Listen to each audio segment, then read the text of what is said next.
What's up, everybody? You are tuned in to the Cris Ammo.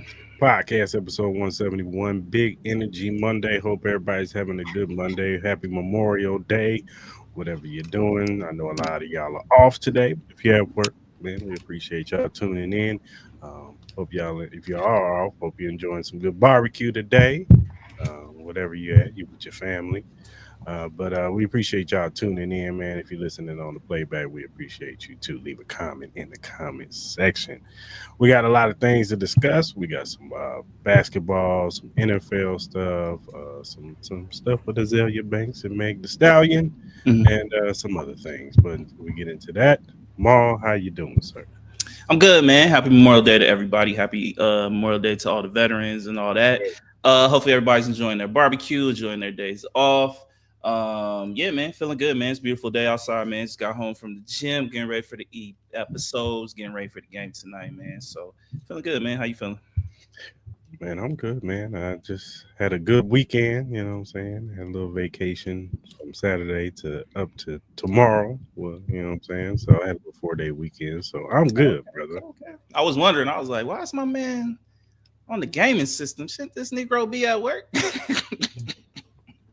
I, mean, I was Glad you supposed got some days off, man. I was supposed to be out of town, but the plans got canceled Yeah, where we were supposed to go. So well uh, deserved weekend off for you, man. I know you work yeah, hard. yeah, for sure, for sure. So, but let's get into these topics, brother.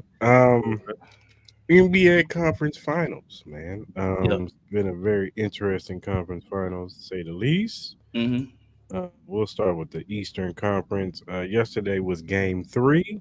Yep. The Pacers were already up 2-0 in this series.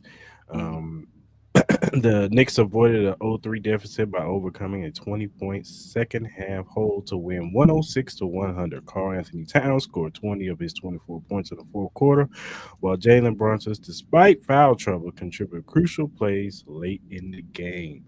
Sir, how you feeling about this series and how you feel about yesterday's game?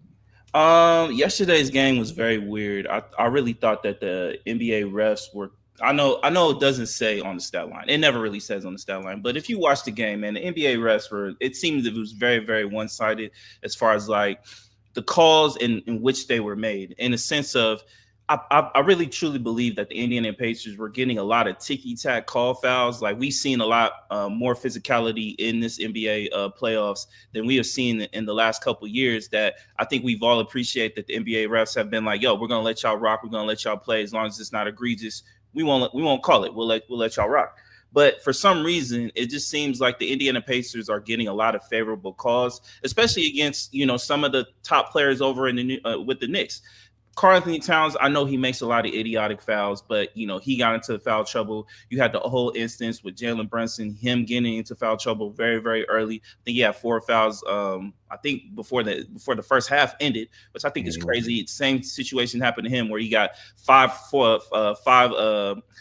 foul calls on him in the fourth quarter in one game, which is it's kind of crazy to me. And then just the physicality that the Indiana Pacers were able to play against the New York Knicks and getting away with a lot of stuff. I think there were a lot of missed calls that the NBA refs did. I thought that the traveling call that they called on Karl Anthony Towns, I thought that was a terrible call. You could clearly see that he was in clear legal situation with that. I thought it showed a lot of heart with the New York Knicks, especially being down so early, being down by 20 points. It just kind of seemed like everything was kind of going against the New York Knicks.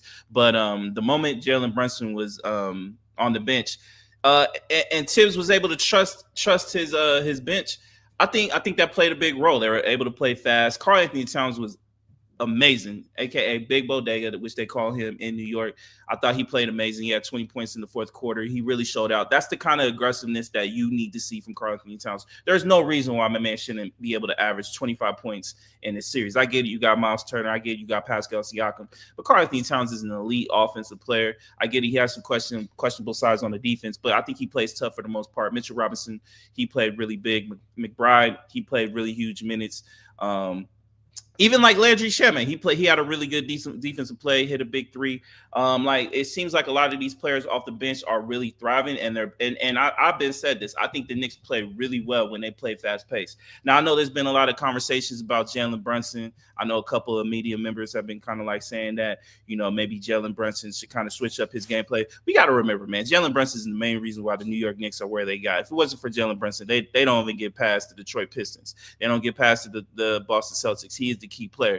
I would say this. I think it really it should show Tibbs that they should kind of switch up the flow from every time as far as like the way the offense is ran. Like, yeah, there's going to be moments where Jalen Brunson needs to have the ball and he's going to be ball dominant heavy and try to do a pick and roll with Karl-Anthony Towns or whoever he wishes to do that, OG Anunoby, trying to get the matchups. But I think there needs to be ebbs and flows with him playing off the ball. I think Jalen Brunson can easily play off the ball, coming off screens, catching, popping it up. Have McBride in there, play a little bit more fast, play with a little bit more flow, kind of like what the Indiana Pacers do. I think that would be really, really well. And I think with this game, I think Tim should have a lot more confidence to use the Landry Shamets and the McBrides more. Obviously, everybody has been really contributing. So, hey, Game 4 is going to be really huge. I told the homie Antonio this. He a big New York Knicks fan. Shout out to him.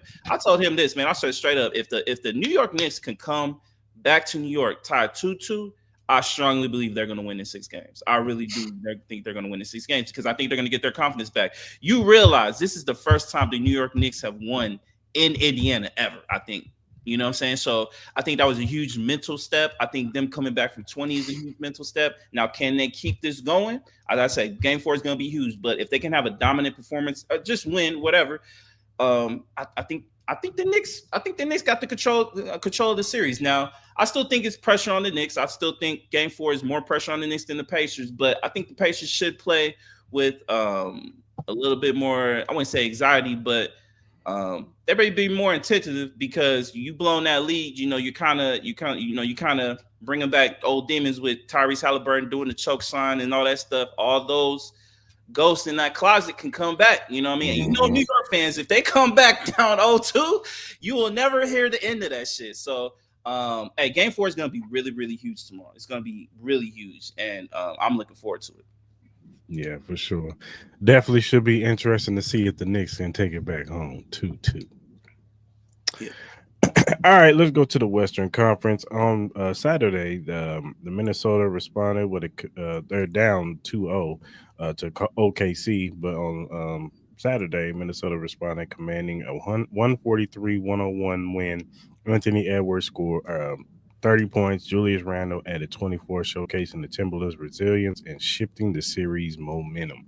How do you feel about this series, and how did you feel about the game on Saturday? Oh yeah. Nah, the Thunder got dog walked. You know what I'm saying? Shout out to Anthony Edwards, and you know what? Shout out to Terrence Shannon Jr. I was a huge fan of him over at Illinois. I know he hasn't been getting a lot of burn, but that boy is very, very talented. I think he was the only other one I think that can kind of create the offense and kind of get his own thing playing.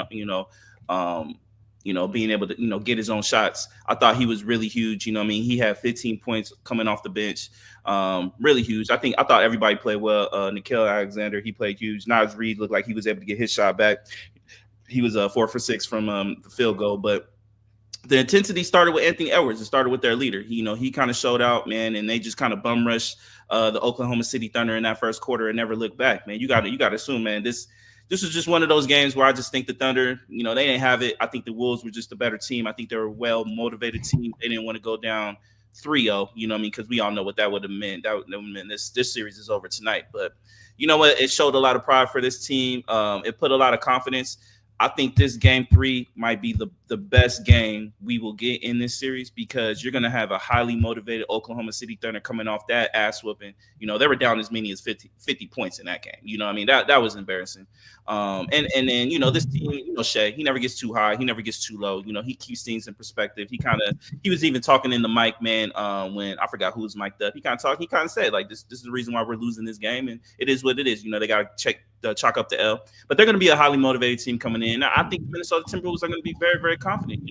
Giving that ass whooping to the Oklahoma City Thunder, we know Ant will never lose confidence in his game. Mm-hmm. It comes down to the rest of them. Ken Terrence Shannon Jr. I think he's going to – I wouldn't be surprised if he saw more minutes because of just what he's capable of doing on the offensive side and alleviating a lot of pressure off of Anthony Edwards to be so ball dominant. But Nikhil Alexander, can Nas Reed hit? Will they be intense like Dante DiVincenzo? Will their defense be locked in? Can they cause a lot of the turnovers that they were able to cause in Game 3? It's going to say a lot. I think tonight's game is going to be must watch. I think this might be the best game in both. I think in any part of this series because of how important this game will be. Obviously, if we get to a Game 7, obviously that will be probably the more exciting one. But hey, this got to watch tonight, man. It's going to be really exciting. I think we're going to get the best of both teams tonight, and I wouldn't be surprised if this game went into overtime tonight. For sure. Yeah, tonight's game is at 5:30 Pacific Standard Time, so 8:30 on the East Coast. So, yeah, I'll be tuned in, man. Leave a comment in the comment section, you know what I'm saying? And tell us how you feel about this conference so far. Mm-hmm. All right, man. Let's talk a little WrestleMania 42, man. We all know that WrestleMania 41 was just out here, and I went on day 2. I expressed to y'all how I enjoyed the festivities on day 2. Day 1 was okay. I watched it, but it was okay. I told y'all that I thought the main event was the best thing on that day 1. And we all know that next year's WrestleMania 42 was supposed to be in New Orleans. Well, there was a report, I want to say Thursday, where they reported that WrestleMania would no longer be in New Orleans. It was canceled. And then Triple H put out a video saying that next year they've changed it to Money in the Bank to New Orleans next year, like August, I think it's the 29th.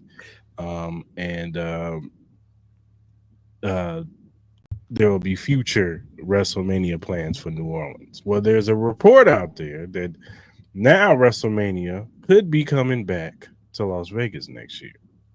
And that TKO expressed how much they enjoyed it out here, how much, of course, revenue they made out here. Of course. Yeah, it all comes back to them dollar signs for sure. And they didn't feel like that they were going to make that type of revenue in New Orleans. Yeah. So, if this is all true that they're coming back to Vegas, because nobody's really put it out there that this coming out, like Triple H, WWE, they haven't put no statements out there saying WrestleMania will be back in Vegas.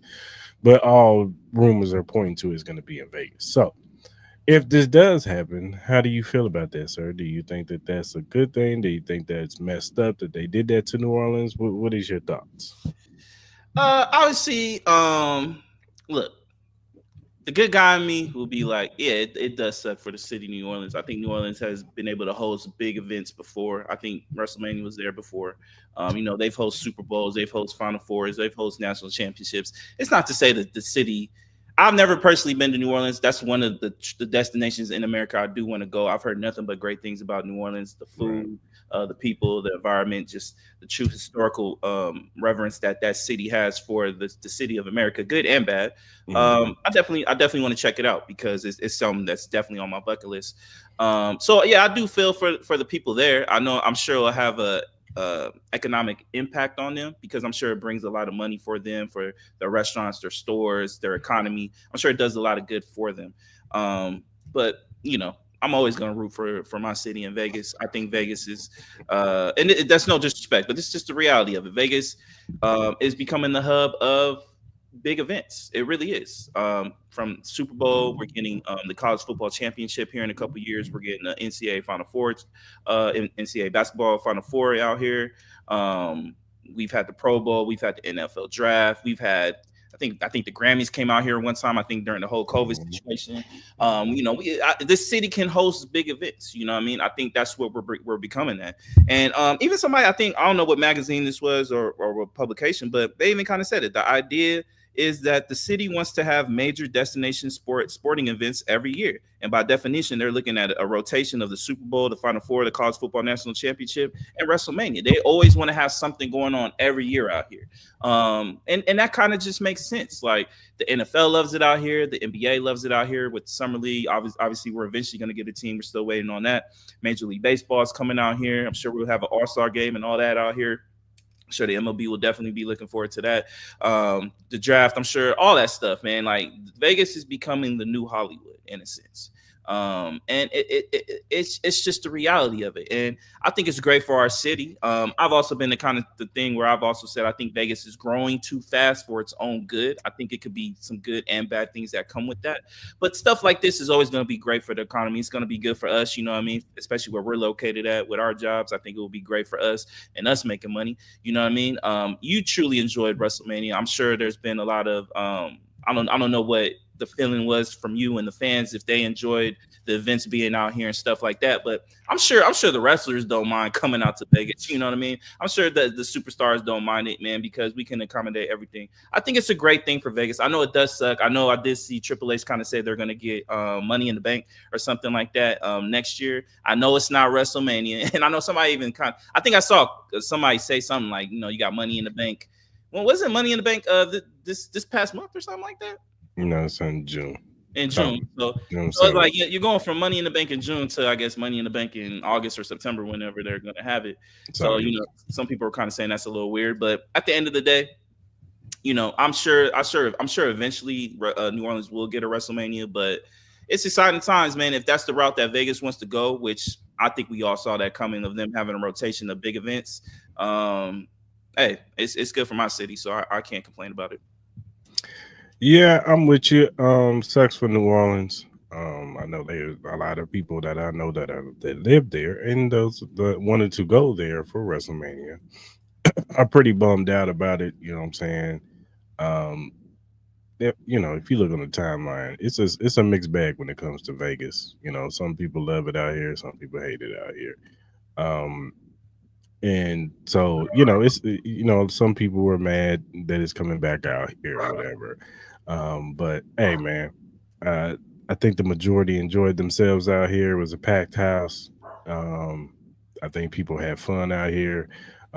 They enjoyed themselves on the strip. Some of the events that was out here, the meet and greets, the after parties, the Wale mania that he has out here. I know they had a good time with that. So different independent wrestling companies came out here and had events. So I'm pretty for sure everybody had a good time while they was out here. So I don't see no reason why, this should be a bad thing. You know what I'm saying? Like I said, I understand the people from New Orleans probably not happy, and the people who wanted to go to New Orleans are probably not happy. But at the end of the day, it could be worse. It could be a worse place to have it at. So Let me ask you a question. Could you see a situation where WrestleMania has like kind of like um a rotation? You know how kind of Super Bowl, like you kind of know Super Bowl is going to be in Arizona, LA, Miami, New Orleans, Atlanta, and now Vegas.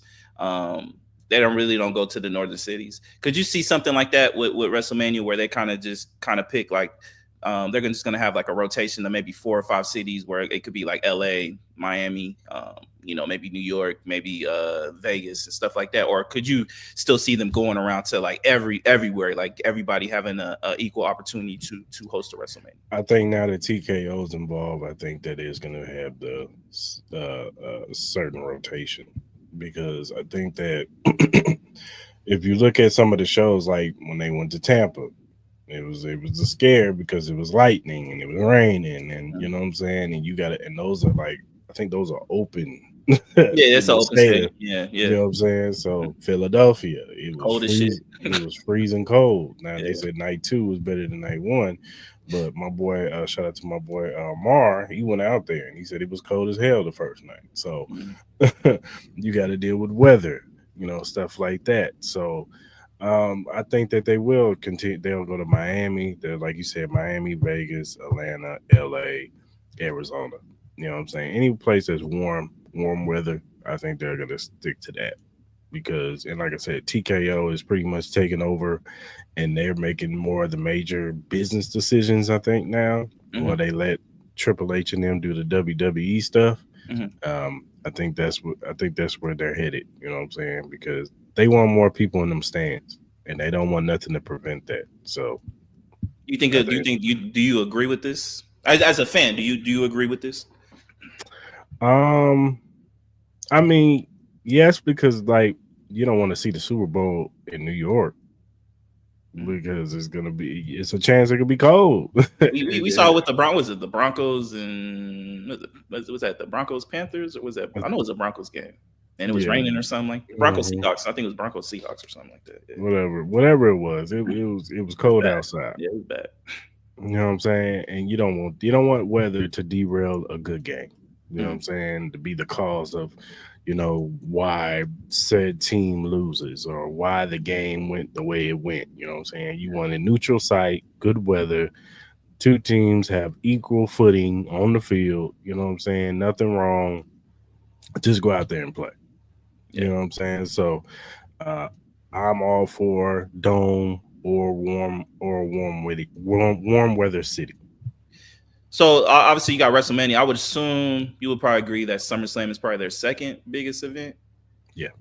Or Royal Rumble. Which one? Which one is it? Royal Royal Rumble. Rumble or Royal Rumble. It's Royal Rumble. Royal Rumble would be My second. bad. Could you Yeah. see? So obviously we would. I agree with you. I totally think that they're probably going to do kind of like a rotational thing. Could you see that with the Royal Rumble too? Do you think they'll kind of put their bigger events at like bigger cities? Like let's say like, all right, this year Vegas gets WrestleMania. Then so since Vegas gets WrestleMania, LA will get Royal Rumble, and then Miami will get SummerSlam, and then all the other like smaller, I guess, pay-per-view. They're not smaller, but you know what I mean, like not the more star-studded pay-per-views will get like, we can take that to Minnesota, we could take that to, Dallas or, Seattle or whatever. Could you see a situation like that? Yeah. Yeah. Well, I mean, Dallas will probably be added into that, The bigger big markets. event. Yeah. True that. I was just coming Uh, up with my name, but yeah. I know what you meant, but I was just saying that that'll Yeah. probably be added into like a WrestleMania or Yeah, I could see that. Royal Rumble. Or like, what I mean, like maybe like a San Antonio or something Yeah, like that, or something like yeah. that. They would get elimination chamber. They would get Money in the Bank. They would get stuff like that. So, yeah, I can see that. I can see that. But we'll see. Like I said, TKO has been making some interesting decisions. Hopefully, they learn from that this year to better prepare for certain storylines. I think that the whole John Cena, a lot of people are having backlash about the John Cena heel turn only because I think they didn't have a plan for it beyond WrestleMania. Well, I think didn't The Rock kind of admit that? Well, he didn't have a plan for the whole Cody Rhodes sell your soul storyline and them building a faction. Like it was looking like they was about to build a faction with him, John Cena, and whoever other members. It's almost like they took that storyline and gave it to Seth Rollins and Paul Heyman and Braun Breaker, and now Bronson Reed has joined them yesterday, yesterday, or no, Friday. Well, no, they're the ones starting. Saturday. They're the ones starting the faction. Yeah, so now Seth Rollins has his faction, like, and it was kind of like how what we wanted from The Rock and John Cena and them. They've kind of moved it over to Seth Rollins and them. So, I just hope they have a better plan, which I think they will. I think Triple H will learn, and I hope TKO understands. Like, hey man, I understand y'all wasn't selling tickets, but if y'all gonna do that, y'all gotta have a plan. Y'all can't just be like, hey, just for this event, can you do this to lead up into? Yeah, that makes no sense. Yeah, like now you have no plan, and now all we get is Travis Scott coming out, and it's like, come on, man. Because I'm sure The Rock is probably like, I don't want to do these anymore. I don't know. Like, I don't know how his personal feelings are. Is that kind of like the sense you get that The Rock just doesn't want to do these, like, I think he wants to be anymore or anything like that? I think he wants to be a part of it. I just think he wants it to make sense. He's always in the point of, I want it to make sense. I want it to be big. I want it to make, what I'm saying? Like, well, I think the biggest moment would have been you coming out WrestleMania in Vegas. It would have, but I think he wasn't prepared for that. And I think that his scheduling too, you got to take into factor that he is a big movie star.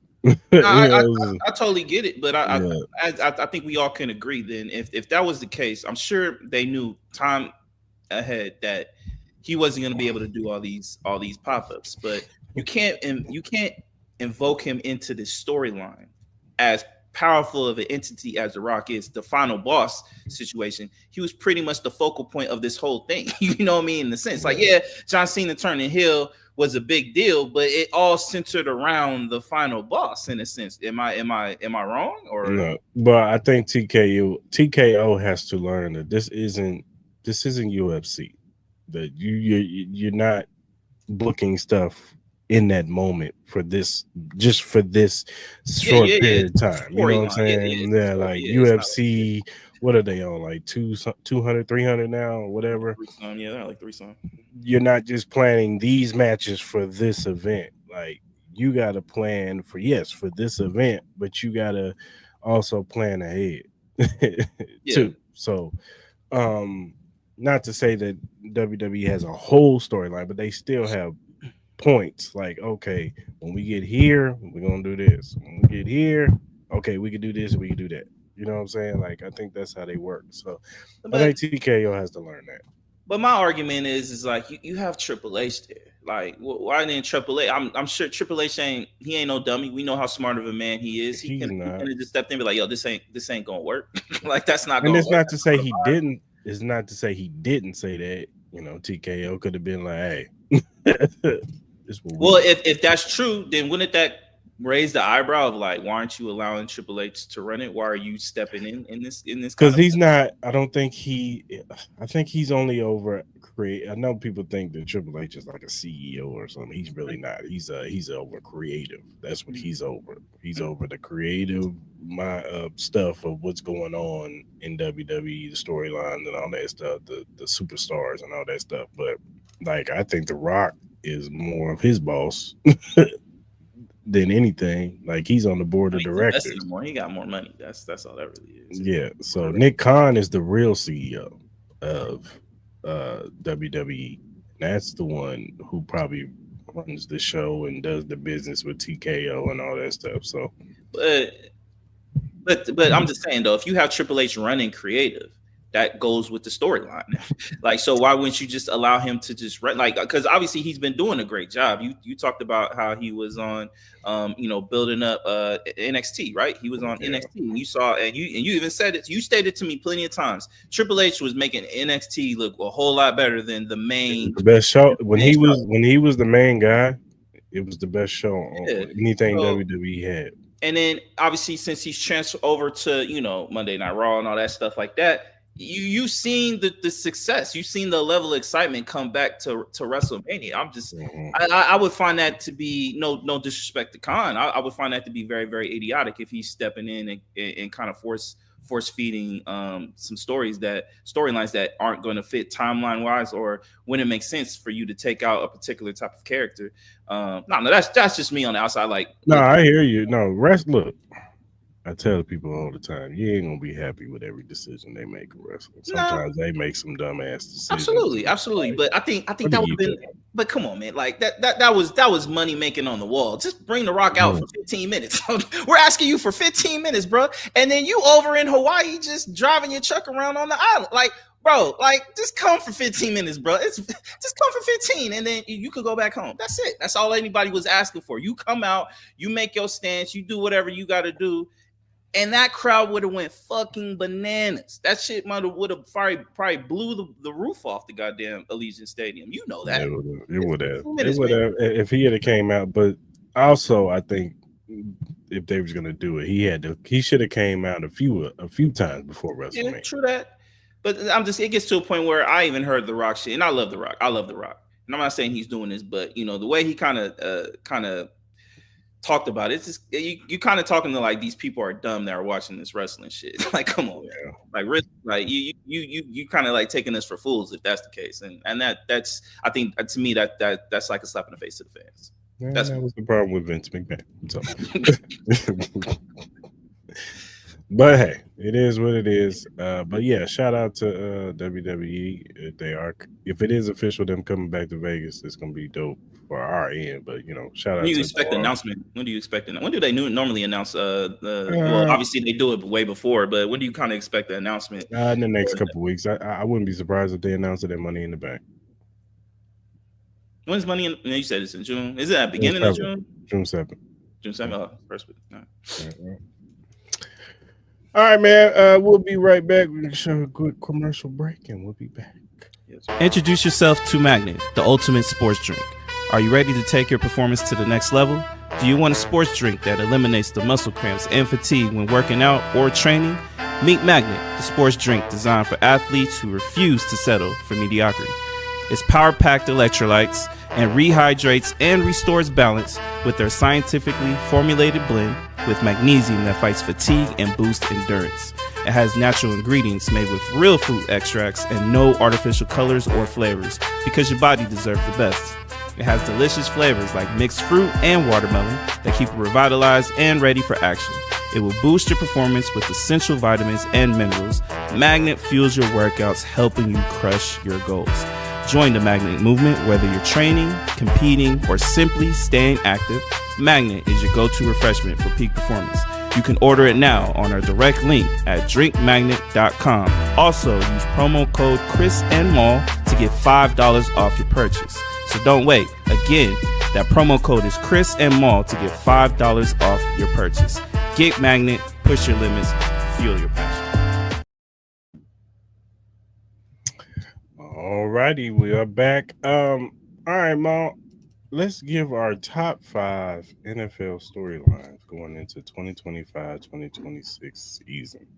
Okay. I'll start off. Number 5 for me is more of a personal thing. I know it's not high on a lot of people's list, but for me, it's definitely top 5. It's year 1 for the Brady regime. Obviously, this is the first year, true year, where Brady and all them they hired the people. They got the execs that they want. They got the general manager, GM. We got the head coach. We traded for the quarterback. We did our draft. I'm truly excited to see how this first year under Brady is with this regime. It seems like we've garnered a lot of respect amongst fellow NFL teams and within the league. You know, you can kind of see the change of tone around the Raiders. Even in the media, you kind of hear the change of tone and how people talk about the Raiders. You kind of get the feel when the media likes your team or they don't like your team. It seems like a lot of media members are putting a little bit more respect on the Raiders. I know these last couple of years, they used to dog walk us. They used to say a lot of shit I did not agree with, but it's a little bit less animosity towards the Raiders. It seems like with Brady and his name, Pete Carroll, it's a lot of respect in that room. Spy Tech, it seems like a lot of respect. So I'm looking forward to that. I think the whole NFC North, I think that's going to be truly amazing. Just the amount of depth and talent that's in this division. Obviously, the storylines with Caleb Williams and how he develops under Ben Johnson, JJ McCarthy with the Vikings in his first year. I know a lot of people have put a lot of hype over him, JJ McCarthy, especially with them getting rid of Sam Darnold with the type of season that they had. I think that puts a lot of pressure on him. I'm very curious to see how that works. The Green Bay Packers, they were able to add a truly talented wide receiver, Matthew Golden. How does the development of that receiving core? Because I think it's going to be really huge for that offense. Because we already know with Josh Jacobs, if Josh Jacobs can stay healthy, we know that running game is going to be elite. We know Jordan Love, he has the capabilities of being an elite quarterback. Yeah, from time to time he makes questionable throws and bad interceptions, but I think a lot of that has to do with the wide receiving core and adding Matthew Golden. I'm very curious to see how that works. And then I think that whole division will be good. NFL rookie quarterbacks. I think that will always be a big story going into the initial part of the season. Obviously, with Shedeur Sanders being on the Browns, Dylan Gabriel in that quarterback battle. Obviously, we all expect Cam Ward to be the first starter out of all these rookie quarterbacks. We expect him to be week 1 starter. And then obviously Jackson Dart with the New York Giants. You know what I mean? I think all those storylines are going to be very, very huge because they're going to be key integral parts to those franchises to see how well they're going to be able to do it. And obviously these last couple of years, we've always had that one breakout star quarterback that came out of nowhere. I wouldn't say nowhere, but we didn't expect them to have the type of years that they did. CJ Stroud, Jaden Daniels last year. Will there be a quarterback this year that has that kind of same impact on their team? I'm very curious to see that. Number 2, you got to add the tush push for me because I think that whole play is going to be highly looked at, highly criticized. They're going to look for anything to try to get that out, and especially how effective it is for the Philadelphia Eagles. I want to know how abusive they're going to be with the tush push because especially with certain teams that voted against that. I'm going to be very curious, especially the Green Bay Packers. I know the Green Bay Packers were kind of the ones to initiate getting the tush push out. I know they play each other. I forgot what week it is, but I'm going to be very curious. That play is going to be criticized all year. And then number one, I think it's easy. I think the question is, will Lamar or Josh Allen get over the hump this year? Is this the year that they finally get over the Patrick Mahomes curse and they can make it to the Super Bowl? Can one of these guys get their organization to the Super Bowl? That's all they're really asking for, is can you get to the big game and have the opportunity to win the big game? And they haven't had that opportunity, and that will always be the big storyline as long as these guys are MVP candidates, which again, these two will probably be competing for the MVP again, because that's just how talented both of these teams are. They're going to be competing for. They're both Super Bowl contending teams. So yeah, those are my top 5 storylines for this year. For sure, for sure. All right, my number 5. Will Justin Herbert take that next step up as a quarterback? They have been propping him up like he's on the same tier as Burrows, Mahomes, Lamar, and Allen. And consistently, when he does make the playoffs, he looks like neither one of them. So, or is he going to take that? And you could add Trevor Lawrence into that spectrum too. So, are those guys going to take that next step? Or are they going to be what the consensus think they are? You know, we see the talent, but is he going to take that next step? You know what I'm saying? Will George Pickens work in Dallas? Is he going to fly straight? Is this going to be a humbling experience for George Pickens? Is he going to realize that this is it, sir? If you can't work in Dallas, yeah, you may get signed, but you're gonna get signed to a 1-year BS deal. You can cost yourself so much money right now, and if you have one slip up, you out of there. Kadarius Toney 2.0. Exactly, you're gonna be right up out of there. So, will George Pickens work out? Will you get your stuff together? My number 3 is your number 1. Can Buffalo and the Ravens get over the hump? Even Vegas has Buffalo and the Ravens over the Chiefs right now as Super Bowl winners. You go to the books right now, Buffalo and the Ravens, and I think the Eagles, and I think it's one more team that's over the Chiefs right now to win the Super Bowl. So they have expectations for y'all. They expect y'all to get over that hump. So will one of them be able to get over the hump and beat the Chiefs, beat Patrick Mahomes, and go to the Super Bowl? We just asked you to go. There you gonna That's go. it, bro. Just make it to the goddamn game at this point. You know what I'm saying? Joe's done it. Can you do? You know what I'm saying? So that's the question. Number 2, will the Eagles be able to handle the success of winning the Super Bowl? Will this bring them together? Nick, you know what I'm saying? Sirianni has got a new contract. Saquon got a new contract. Jalen Hurts is a superstar in the offseason, and AJ Brown. And will these guys be able to handle being the hunted now? No longer, you guys have got y'all rings. Will y'all be motivated this year to go for it? Or are y'all going to take a step back? Or are y'all going to have the Super Bowl hangover? You know what I'm saying? Will y'all take a step back? Your division has gotten better too. So we'll see. And the number 1 thing, when the hell is Aaron Rodgers going to make a goddamn decision? Oh, man. No one cares about that. Are you playing for the Steelers or not, sir? Because we're sick of you. We're tired of you. Obviously, the Rooneys are not, but we are. So make a damn decision, man. You're holding us up. If I was a member on that team, I wouldn't want him, bro. It gets to a point, bro. Like it's just like, all right, bro. You either want to play or not. I get it. You got personal things going on in your outside world, and we stated last week. You know, if anybody in your family is going through cancer, because that's kind of been like one of the things that's been kind of rumored out there. If that's true, we always gonna wish your family prayers and for the best. But it gets to a point, bro. You either know now whether you're gonna play or not. Like we got OTA starting this week. You got mini camps, and you know, like let's be real. Training camp is not far away, brother. It's like 2 months away. It's like 2 months. Man, yeah, it's about 2. Yeah, it's exactly like 2 months away. So, like, brother, you should know by now whether you want to play or not. Like, I don't think it takes this long. You know what I'm saying? Like, you haven't played football since the first week of January. So like your season's been over for a very long time. I don't think it takes that long. I think he knows what he wants to do. I think he's just trying to draw it out even longer. So And then again, even if he does sign with the with the fucking Steelers, does he really improve that team? Does he really improve that team? Like, what does he really do for that fucking team? He don't do shit.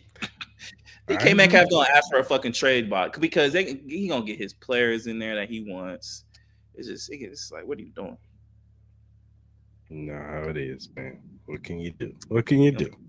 Mediocre team. But those are our top 5 storylines going into 2025, 2026. Leave your storylines in the comment section. Let us know what your top storyline is. You ain't got to be 5 of them, but just show one.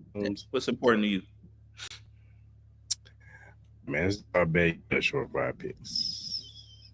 Let's do it.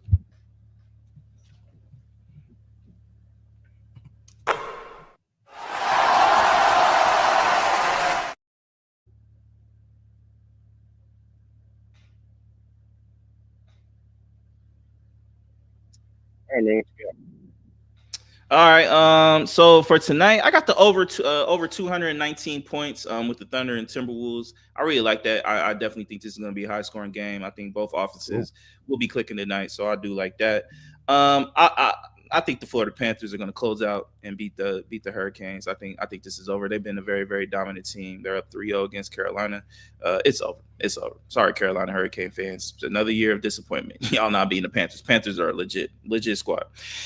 And then I got the Oilers tomorrow. I got them 1.5 over the Stars. I think the Oilers have been a very dominant team as well. They could easily be up 3-0 as well. It seems like we're heading into a rematch of last year's Stanley Cup, which was should make it to be a really good one this year. I know the Florida Panthers were able to win last year. Edmonton's definitely going to be really motivated going into that series whenever that does happen, which we all kind of expect it will. And then, Canada's looking for their first Stanley Cup in a very, very long time. So I'm sure all of Canada will be rooting on for Edmonton for the most part. I don't know. Maybe Toronto fans might be like, nah, fuck Edmonton and Vancouver and all that shit. It could be like that too. I don't know how much Canadian pride is behind that team. But yeah, so we're all kind of expecting that. So those are my quick 3 for Bettis. My 2 are I got -3 OKC over the Wolves tonight. I think they're gonna pull it together and win the game tonight. And then I got Knicks money line on Tuesday. All right, y'all. If you look on the screen, you'll see the QR code to the BetUS website. Go ahead and scan that.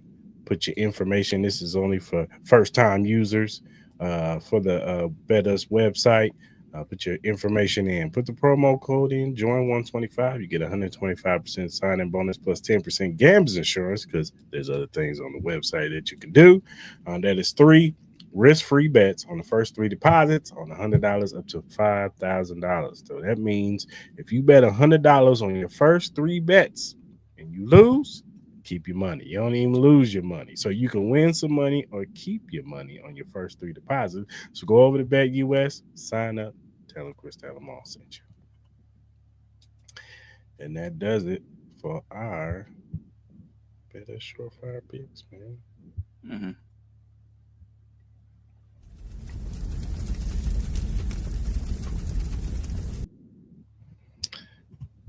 All right, Mo. I saw this interesting conversation the other day, and I want to get your opinion on it, sir. Mm-hmm. So I'm going to share this real quick, and then we'll go from there. Go. Jerseys to sporting events. We're not talking about going to get groceries. We're not talking while he's out cutting the grass. We're not talking like if he's playing, flag football in his own yard with other grown men on a Tuesday night after work. We're talking about guys who go to work, provide for their families, and the little kid in them is the last remnants of their lifetime as a sports fan with a jersey on. And y'all have a problem. I do. With men doing Listen, just say it out loud that you don't have an athletic bone in your body. Well, I mean, Just say it out loud. And you know what?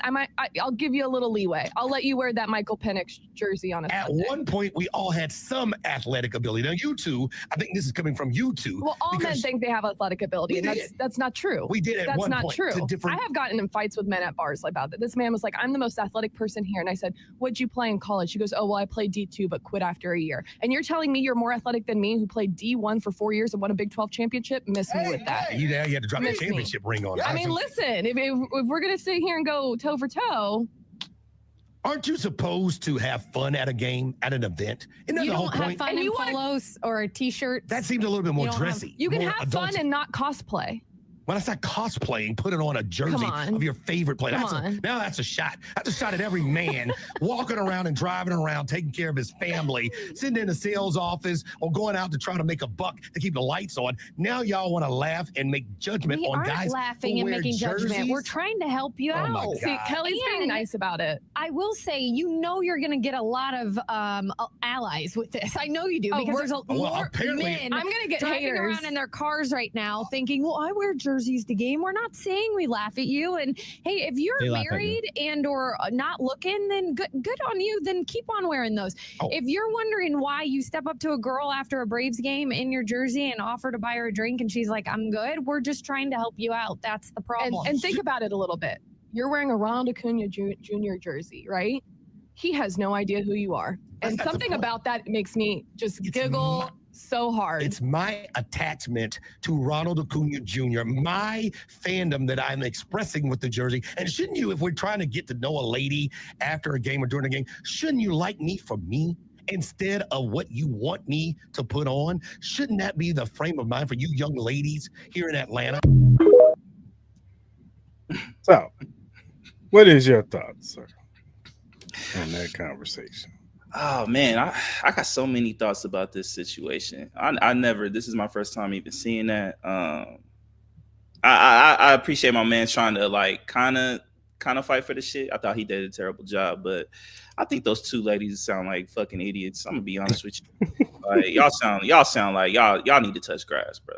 Y'all are on a sporting show dissing men for wearing a jersey to support their team or favorite player. Like, what's the difference between y'all getting googly-eyed over Leonardo DiCaprio? He don't know your ass. He don't know Michael B. Jordan don't give a fuck about you.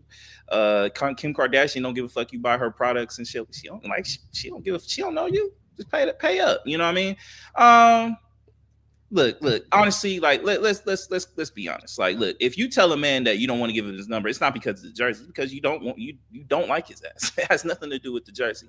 I think it's idiotic in this sense that a man can't wear a jersey to a goddamn game to support his team or favorite player. Like I wear jerseys, you know what I mean? Like, you know what I mean? I wear my Raiders jerseys when I go to the game. I think it just shows a sign of unity at the end of the day. You supporting your team, you know what I mean? And who cares if Max Crosby doesn't know you or whatever, man? You just appreciate how he plays the sport. You know what I mean? I think at the end of the day, women like this just seem like I don't get what their agenda is with this. I hate men doing this. I hate men doing that. I hate men. You know, we kind of had this conversation at work with one of our coworkers, and I thought that shit is fucking retarded. Like, y'all waste all your time because a man does a particular type of thing, and you judge him for that. Like, I'm like, what are we coming to as a society, bro? My man can't wear a jersey. He's minding his own fucking business, enjoying the game, and he wears an Atlanta Braves jersey, or he wears a Kansas City Chiefs Travis Kelce jersey, or this and that, or whatever. Like, who cares, man? Like grow up. Like, these females need to get a fucking life. Like you think you know what the fuck you're talking about, and you sound fucking idiotic. Like, it's two women on a sports show giving us their opinions. I'm like, all right, so what's the difference between you going on that sports show and you talking about how, I don't think such and such played a good game? You think he gives a fuck what you got to say? You think some people that listen to you give a fuck what you got to say? They would be probably upset about that shit. Like, oh, like, you know, you don't care about my opinions and this and that, blah, blah, blah. I'm like, yeah, so why are you giving your 2 cents on if a man wears a jersey? Or if you personally don't like a man wearing a jersey, that's your prerogative, and you have that right to feel that way. Who cares? I don't give a fuck. I wouldn't want you anyway. You're you know, they'd be like, all right, if you're gonna be that I don't want to deal with you. You know what I mean? I think more men like just let a man let him do him. If there's some shit that brings him back to his childhood, let him do it. Who cares? It's not hurting you. If the motherfucker likes wearing jerseys, or if he likes collecting Legos, or if he plays fucking video games, or he does photography, or whatever the case may be, that puts him in that element of fucking peace, women, let him do that. Because a lot of men can go out here and do dumb shit, which y'all bitch and complain about every single time. Him going out, hanging out with his friends, doing this and that, when he's trying to involve you in some shit that he truly loves to do and wants to bring you a part of that. Like, there's a lot of men who are probably very secure about like situations like that because they don't want to seem like, oh, I'm just some like big kid or whatever, because I like wrestling, or I like playing video games, or I like doing this because it brings me a sense of joy. It brings me a sense of relaxation. I know a lot of men who do certain things that may not seem like a grown man thing to do, but they enjoy doing it. They ain't bothering nobody. And I think when a man wants to bring you involved in that, I think you should show appreciation to that. You may not like it, but like, yo, at least my man is doing something that really gets him in a great mood. You know what I mean? And if that's the case, be supportive. I don't know why women can't do that shit. I don't know why it's so hard for them to have this imagination on what a man should do and this and that. But if a man told you how a woman should be, oh, women get up in arms like, oh, don't tell us how we should be. Don't tell us how we should act. Don't tell us that we need to be this way, because y'all take offense to that. So why are you okay to tell that how a man needs to be a man? No, I love him for being who the fuck he is. And if he's a good dude, he's a good dude. And if you want to vibe with him, vibe with him. If you don't, that's cool too. But don't judge him by what he wears, what he does. I'm like, as long as it's like some legit shit that makes him happy and doesn't bother nobody, I don't get it. Like, I think shit like that is fucking corny, and women just say shit like that to either become viral or think like they some like, you know it all feminist type bullshit, which is fucking like, get over yourself. Personally, I think these ladies coming off holier than that. They played, I don't even know what sport they played, but honestly, she won the national championship, whatever, Big 12 championship, whatever. In whatever sport that she played in. And furthermore, if I'm a guy at a Braves and I walk up to the lady and she has a Braves jersey on, what's the problem? Like, I don't get this sense of people saying that there's somebody at our job that has this feeling too. She always says, they don't know who you are. So we're not. Yes, we love Patrick Mahomes, and I'm gonna have a Patrick Mahomes jersey. Yes, I like Travis Kelce. Whatever jersey I wear from the team, same thing with Maul. He's probably gonna have a Genty jersey or a Crosby. 100%, yes. You know what I'm saying? And we like those players. We like the way they play, and so we're gonna represent them. But not only do we represent whatever players on the back of the jersey, we represent the front of the jersey. That's why you have fan bases, because fan bases is what keeps the ticket sales going. Is what makes these guys more money on the side outside of their contract. Mm-hmm. Because they got jerseys, they get a percentage of the jersey sales. Why do you think the NFL is the top, sport? It's because of the extra money that they get from the extracurricular stuff, from all the sporting events and things that they put on for whatever city that you're in. It's because of the fan base. And if I want to wear a jersey, damn it, I'm gonna wear a jersey. If I'm paying this much money to go to said game, you damn right I'm going to wear my jersey to said game. I don't care if it's basketball, NBA, whatever. I'm going to wear my jersey. I paid for it. It's mine. Sorry to cut you off. You know what is even more idiotic about this shit?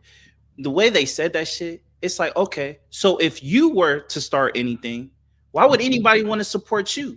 You don't know them, so in your same philosophy, you don't know them, so why the fuck would you give a fuck about anybody that comes support your shit? You know what I'm saying? Or wants to do that. Like, it kind of like, you're kind of like shooting yourself in the foot in a sense, because like, why would anybody want to go support you if that's how you truly feel? If a man wears a jersey and that player doesn't know them, even though when you buy said jersey with their name on it, some of that goes to them. You know what I'm saying? Because it's their name, it's their likeness. They get a percentage of that sale. So they're gonna be like, oh, you rocking my, hey, I fuck with you, bro. You could have bought any jersey. If it was me and I'm a superstar, yeah, I may not know you, but if I see somebody rocking my jersey, I'm gonna appreciate that shit. Number one, because money's going in my pocket, and two, you could have picked anybody in the whole fucking goddamn league, but you decide you want to fuck with me. I think that's fucking dope. Like, I think any athlete would think that's dope unless they're fucking like ill in the head. And then this whole conversation, like, oh, you men aren't athletic, like you weren't athletic, things and that. You know how many stories of great athletic dudes who never made it in the league because of certain situations that happened in their life, or like, you know, we all know in certain situations, a lot of shit is politic. Motherfucker couldn't even did good grades. He could have been in a bad situation. He could have had a bad injury that could have fucked up his career, but he was heading into a prominent place. How many athletes do we know that in high school, in college, that should have been in the league, but for some instance, shit just didn't go their way? Either, you know, some bad shit happened, which was their own fault, or some other shit, or a bad injuries and all that. But they were the best athlete in the league. Like, when I was younger, I was one of the best athletes in my high school, in my middle school. I was one of the best. I was one of the fastest kids when I grew up. But yeah, I didn't play college ball or anything like that. But, you know, I mean, it's just certain situations. Like, there's a lot of situations that could go inside that. So, yeah, homie might have been one of the illest players in high school. But, you know, somebody might have took a growth spurt and changed. And just because my man's 6'1" and then he grew to be 6'6", he's going to get nurtured more. He's going to be focused on more because he has more of the potential just based on the height level. Like, success in the NBA, in a sense, is like, if you're 6'6", probability chances are, and you have the skill, you have a higher success rate than a guy that's 5'11" or 6 foot. That's just what it is. And a lot of situations go into that. So I think a lot of their conversations are misguided and it's misinformed and poor judgment. But that's just me. But it is what it is, man. It's just no different from you getting merch from a concert. Yeah. If you going to the Kendrick Lamar concert this weekend. Oh yeah. If you get a Kendrick Lamar shirt, that, you know what I'm saying? That's fine. You know what I'm saying? There's a scissor shirt I want too. That don't mean you need to learn how to rap all of a sudden. You got to know how to sing because you got a scissor shirt on. Yeah, and I'm not one of these motherfuckers that's gonna fucking. I'm like, you got females in there that are like fainting over motherfuckers they ain't never met before. You know what I mean? Like, Taylor Swift. Like, come on, man. Like, you don't think she sell merchandise to grown women? I'm not talking about the little girls. I'm talking about grown women. Beyonce. Like, you don't think she's selling Cowboy Carter shirts or, you know, whatever shirt she sells? You think she's not selling all those shirts out? Of course they are. Drake fans, like, come on, we got girls over Drake fans, Michael B. Jordan fans. Like, come on, man, what are we talking about? And I guarantee you, those two ladies, they're probably big fans of somebody. And we're gonna be like, well, why should they give a fuck about you? Why are you such big fans? Why are you getting googly eyed over a man who doesn't even know you? And most likely, even if he saw you, he wouldn't give you 2 cents out the day. He wouldn't give you 2 cents because at the end of the day, you have no shot. Yeah, man. Come on, man. What are we talking about? I think they were one-sided, short-sided, whatever you want to call it. But you know what I'm saying? It was just a dumb argument. But I do got a question for you. Is there a jersey etiquette? Like, can you only wear jerseys at a sporting event? No. Like, if I'm out grocery shopping, can I put my Patrick Mahomes jersey on? You could do whatever you want. I think at the end of the day, it's all about individualism and how you feel.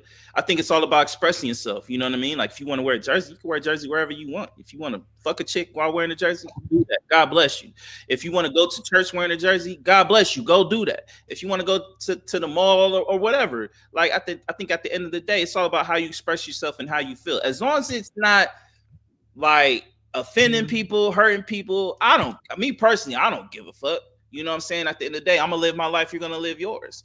And I think it's cool. Like, I think it's cool how people, like, you know, the expressism in how you dress and how you portray yourself. You know what I mean? I think I think that brings to individualism in itself, and I think that's cool. So, I don't think there's no etiquette to it. Like I said, like yeah, you don't want to go to a funeral wearing like a guy, like a Patrick Mahomes jersey. You don't want to go like on the first date wearing like a jersey or anything like that, unless if you guys are going to an event like that kind of coincides that. I think that's the only etiquetteness I would say. But besides that, if you just your everyday day-to-day feels, I'm like, nah, like, you know what I mean? Like, we know where, when, and where not to wear jerseys. Don't wear a jersey to a job interview. Yeah, we know. Yeah. But like, you know what I mean? You going to a doctor's office or whatever, like, you know, rock what you rock. Like at the end of the day, like, who cares? You know what I mean? Because especially in a city like, you know, Kansas City, who are very prideful of their team, like, you know, people appreciate that. Like, oh, you can't salute. Like, even when you just wearing a jersey, you don't even know the people, and just like the thing with sports that is so dope is like you get people from all ranges, white, black, young, old, all that. You know what I mean? Some motherfuckers can hate black people, but you put that jersey on, the color of your skin goes away. All that shit really goes away. Like people fucking unite because they're rooting for this team to be successful. I think that's one of the cool things about sports. Like I think that is really the true definition of bringing people together, no matter what background you have. Like they for those 3 hours or 2 hours, they don't see Cris as a black man. Like it'd be some white dude who can have a Klan mask on, but for those 2-3 hours, he actually gonna probably rock with you for a little bit because he a Chiefs fan. I'm gonna rock with him for a little bit. But once that ball ends, like, oh yeah, nah, I'm back to like, you know, doing what I gotta do because I gotta represent. But that's just the reality of the situation. I think it's cool. I think sports brings a lot of unite. You know, people unite together, and I think that's cool. But you know, those females, it is what it is. They lose credibility, I think, when you say shit like that too. Yeah, for sure. If you see these females at the bar, don't argue with them. Just say you got it, bro. Yeah, they get hell nah. They might be hell nah Hall of Famers right now. All right, man. So Azealia Banks back at it, talking about somebody that's more relevant than her. Go ahead. Yeah, man. So Azealia Banks, she went on a little Twitter rant. I'm gonna read it, and she has some interesting comments. I just want to get your feels to it, especially with the whole thing with Meg and Tory. Quote: she says, "Nobody likes Meg. She's not relatable. She's not an icon. She's not talented. She's not a trendsetter.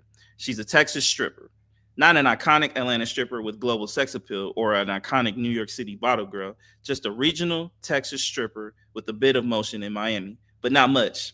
She's very P-Valley. She'll never escape it. Bay likes that though. Rihanna was whooping her ass for so long. She is happy Ree is on the sideline. Rihanna's return is the final chapter for Beyonce and Rihanna. And Rihanna isn't coming back while Meg is around. So Jay is going to need to find a way to shove her in a jar so she goes away and can't speak on anything. Last thing anyone wants to hear is her talk at all for any reason. He's got Rita or her. Gave her enough to make a way for herself, but snuff her out of mainstream media consciousness so no one ever hears about it. I know Bey thinks she's the queen, but no, Rihanna is. Rihanna is exciting to Jay. Bey is boring and predictable to him. Jay doesn't like Rocky, though, and neither do I. Rocky is a cornball. Bey is visibly fizzling out. I know a lot of this stuff about Bey, and should be put a cap on it and preserve B-Day's legacy rather than keep dropping mid/pulling wax stunts and going out trash. Going out trash. If I were Jay, I'd just have the Lord suddenly find out Meg lied, throw her under the bus, free Tory Lanez, and pay to rehabilitate him.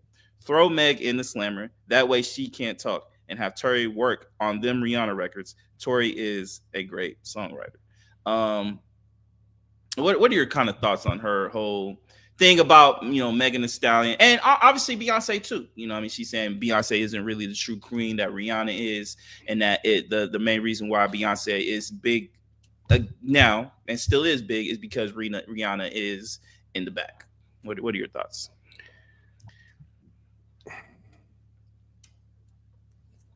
Look at Azealia Banks. Is some of your stuff, could there be some truth to it? Sure. But we don't want to hear from you.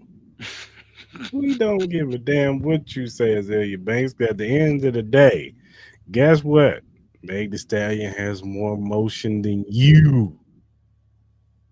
You are known more for your Twitter rants and your BS than your music.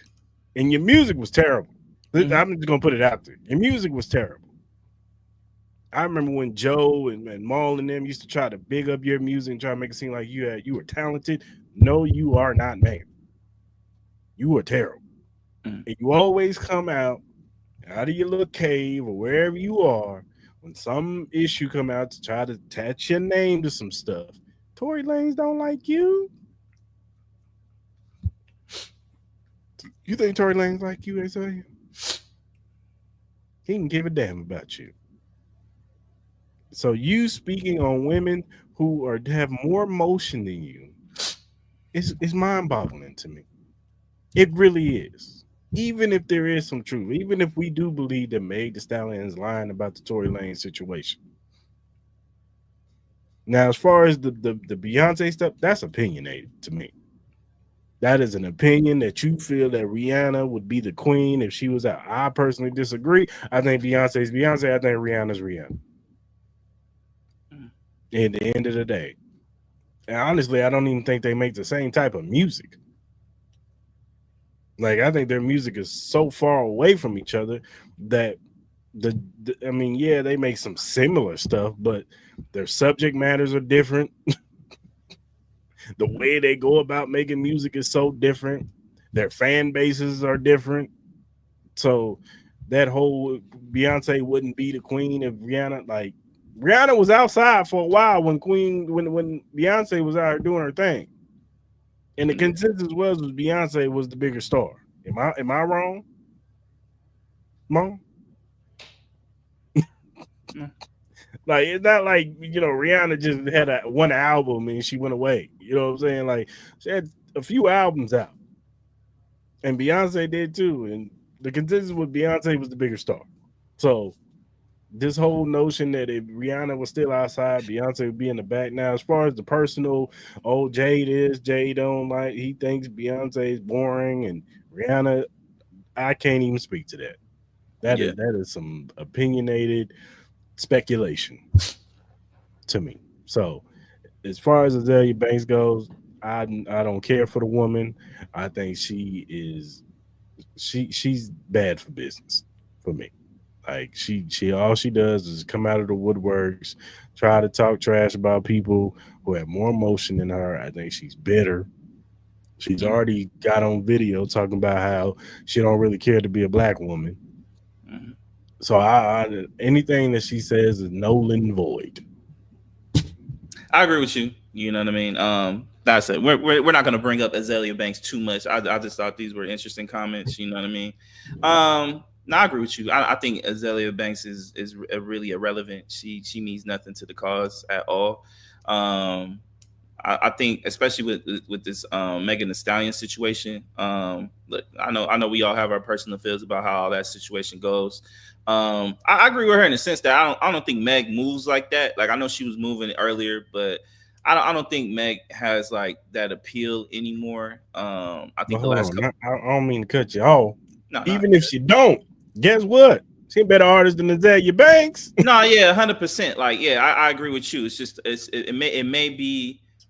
Like some of the stuff was kind of outrageous to say, like throw Megan under the jail and all that, like find a way to like if she did something wrong, like if she legit did some illegal shit, like she really lied on Tory, then yeah, absolutely go that route. But at right now, at this current moment in time, like there's really nothing that I guess that's moving in a sense that could go that way, even though she's kind of lied on herself a lot, like we all kind of saw it. But look, I think the Rihanna shit, I think both of those ladies are queens in their own right, man. They're both prominent, big superstars. Rihanna has her own lane. Beyonce has her own lane. I think if Rihanna was around, I don't think it affects Beyonce at all. I think Beyonce's fan base will always be Bayhive. Like they will always be around. Like, you know what I mean? When you got like a group of people that have nicknames, like you're not going anywhere. Like Swifties, like OVO merchants, all that type of shit. Like, you know what I mean? Like they're not going anywhere. Like, so I don't really see that at all. I think Beyonce's Beyonce. Rihanna, I don't think she's ever gonna put music out, but if she does, she'll sell. Like she'll be great. Like Rihanna's amazing. Like she's doing great in business. You know, she's becoming a great mother. ASAP Rocky, I have my comments on ASAP. Like I know he's seems like he's a great father. I wish there were some things he would do in music that he would be a little bit more involved in it. You know what I mean? We've been waiting on this album for so long at this point. Like, I think people are just not even excited no more for it. But yeah, Azealia Banks is irrelevant. I just thought it was kind of interesting, you know, some of the comments that she said, but we can end it on that. Yeah, hell no, the week. Just for speaking, just for the presence. All right, man. NFL overs and unders. You got the numbers on that? Yeah, I got it, man. So I'm gonna read these numbers off, man, and I just want to see what you got, man. Are you ready, sir? Let's get it. All right, man. So we're gearing up for the NFL season. NFL season's coming up quick. So these are all alphabetical order. It's not like we're not doing division. So, all right, first up, we got the Arizona Cardinals this year. Over under 8.5 wins. What you got? Under. Any reasons why? I don't think they're a good team. Okay. All right, next up, we got the Atlanta Falcons, you know, the Dirty Birds, man. Their over under is 7.5 wins. What you got? I'm gonna go over because I think they can vie for this division. Okay. All right, next up, we got the Super Bowl contending Baltimore Ravens. Their over under is 11.5 wins. Over. They're gonna win their division. Okay. I agree. Next up, we got the other one, the Buffalo Bills. Their over under this year is 11.5 as well. What you got? Over. Okay. All right. Next up, we got the up and coming young Carolina Panthers. Their over under is 6.5 wins. You know what? I'm going over. I agree. I like this a lot. I like this over. Next up, we got the Chicago Bears, man. You know, they've been talked about a lot with the Caleb Williams and then the addition of head coach Ben Johnson. Their over under is 8.5 wins. What you got? Taking the over. Okay. Next up, we got Joe Burrow and the Cincinnati Bengals. Obviously, you know, they're making a lot of noise. They re-signed both of their receivers. Henderson's still kind of iffy if he's going to be a part of this team or not. Their over under is 9.5 wins. What you got? Under. Yeah, under. Why? Any specific reason? I don't think they're making the playoffs this year. They're going to be the same team from last year. They might be worse because Trey Anderson might be out the building. You think they have another slow start again? I wouldn't be surprised. Yeah, I agree. All right, next up, we got the Cleveland Browns. They had high hopes last year. Doesn't seem like it's the same this year. Their over under is 5.5 wins. What you got? I got it. I got it under, but I got them right at 5. Right at 5. Yeah, that defense is still pretty good. It is, but I just think that even though I do believe in Shedeur Sanders, I just think it's too much disarray over there. Yeah. No, I agree. Too many quarterbacks too. That's just going to be weird. That training camp is going to be interesting to say the least. I'm surprised they didn't make it to be. You know what? That should have been Hard Knocks right there. That should have definitely been Hard Knocks. I don't know why they didn't do that. All right, next up we got. I guess you want to still call them America's team. I don't think it is, but the Dallas Cowboys. Their over under is 7.5. They were able to trade for George Pickens to pair up with CeeDee Lamb. What do you have?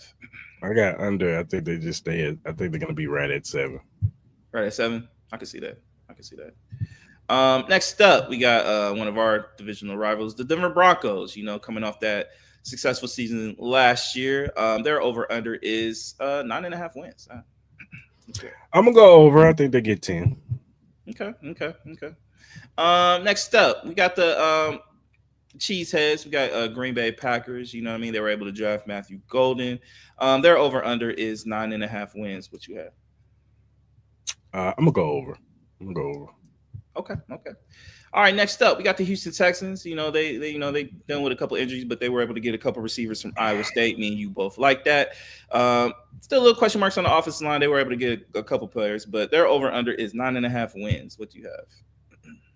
I'm gonna take the over. Over? Okay. Yeah, that division. Yeah, I can see that. Next up, we got the Indianapolis Colts. Obviously, prayers up to the Irsay family. You know, losing Jim. The owner, and then obviously big year for Anthony Richardson and that team. Or over under 7.5. What do you have? I'm gonna go over, but I think they're gonna get 8 to 9 wins this year. Okay. I think they got a lot of talent on that team. So yeah. Next up, we got the Jacksonville Jaguars. Big year for the quarterback, man. Their over under is 7.5 wins for Trevor Lawrence. What do you have? This is difficult, but I'm gonna go over. I think they get like 9 to 10 this year. 9 to 10. You got a lot of faith, my brother. You got a lot of faith. I think they're gonna be what's in this division. I think they'll be the second best team in this division Behind the Texans. Yeah. Okay.